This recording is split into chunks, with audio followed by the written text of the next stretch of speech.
എല്ലാ പ്രാവശ്യവും നാട്ടിൽ വരുമ്പോഴുള്ള ഒരു പരിപാടിയാണ് ഈ ഒരു ക്ലീനിങ് എന്ന് പറയുന്നത്. ഞാനാണെങ്കിൽ ഈ കബോർഡിനകത്തിരിക്കുന്ന പത്രങ്ങളും പഴയ കുപ്പികളും ഒക്കെ ഒന്ന് ക്ലീൻ ചെയ്ത് വെക്കുവാണ്. ഷീജാനാണെങ്കിൽ പുറത്തുള്ള കച്ചടകളും പ്ലാസ്റ്റിക് കുപ്പികളും ഒക്കെ ഒന്ന് ക്ലീൻ ചെയ്യുവാണ്. ഞങ്ങൾ ഇവിടെ സ്ഥിരമായിട്ട് വരുന്ന ഒരു ചേട്ടനുണ്ട്. ആ ചേട്ടനെ ഫോൺ ചെയ്ത് വരുത്തിയാണ് ഞങ്ങൾ ഈ പ്ലാസ്റ്റിക്കുകളൊക്കെ കൊടുക്കുന്നത്. അപ്പോൾ ഇത്രയും പ്ലാസ്റ്റിക്കുകളൊക്കെ ഉണ്ടായിരുന്നു കൊടുക്കാനായിട്ട്.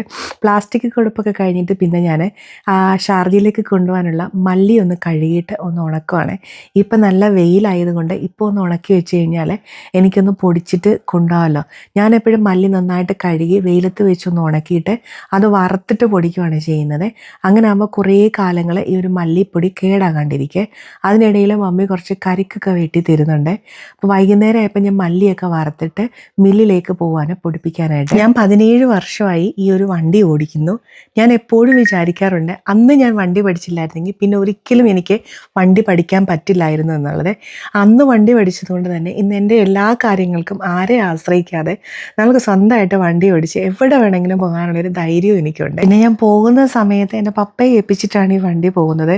പപ്പ പിന്നെ ഇത് പൊന്നു പോലാണ് സൂക്ഷിക്കുന്നത്. മല്ലിയൊക്കെ പൊടിച്ചിട്ട് ഞാൻ പിന്നെ ചന്തയിലേക്ക് പോയി കുറച്ച് ജാതിക്കുരു ഉണ്ടായിരുന്നു കൊടുക്കാനായിട്ട്.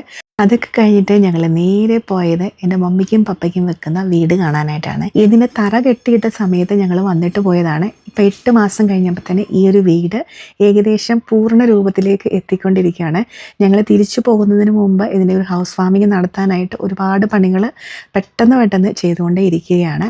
തൊട്ടടുത്തായിട്ടാണ് എൻ്റെ ബ്രദർ താമസിക്കുന്നത്. അപ്പോൾ അതുകൊണ്ട് ആണ് ഈ ഒരു വീട് പണിയിപ്പിക്കുന്നത്. അപ്പോൾ അവിടെ നിന്ന് ഇറങ്ങിയപ്പോൾ തന്നെ ലേറ്റ് ആയിട്ടുണ്ടായിരുന്നു. പിന്നെ പോകുന്ന വഴിക്കാണെങ്കിലും മോമോസിൻ്റെ കട കണ്ടപ്പം പെട്ടെന്ന് സ്റ്റോപ്പ് ചെയ്തിട്ട് അവിടെ നിന്ന് തന്നെ നല്ല ചൂട് മോമോസൊക്കെ വാങ്ങി കഴിച്ചു. പിന്നെ ഇപ്പോഴത്തെ ട്രെൻഡിങ് ഐറ്റമായിട്ടുള്ള ബൺ മസ്കിന് തൊട്ടടുത്തായിട്ട് ഒരു ലേഡി വിൽക്കുന്നുണ്ടായിരുന്നു. അപ്പോൾ അതും കൂടി ഒരെണ്ണം വാങ്ങിച്ച് കഴിച്ചു.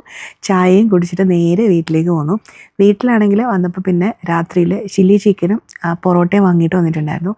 അപ്പോൾ നാട്ടിൽ വന്നേ പിന്നെ ആഹാരം ഉണ്ടാക്കാനൊന്നും ഒട്ടും സമയമില്ല. അതുകൊണ്ട് മിക്ക ദിവസങ്ങളും പുറത്തുനിന്നാണ് ഫുഡ് വാങ്ങിച്ച് കഴിക്കുന്നത്.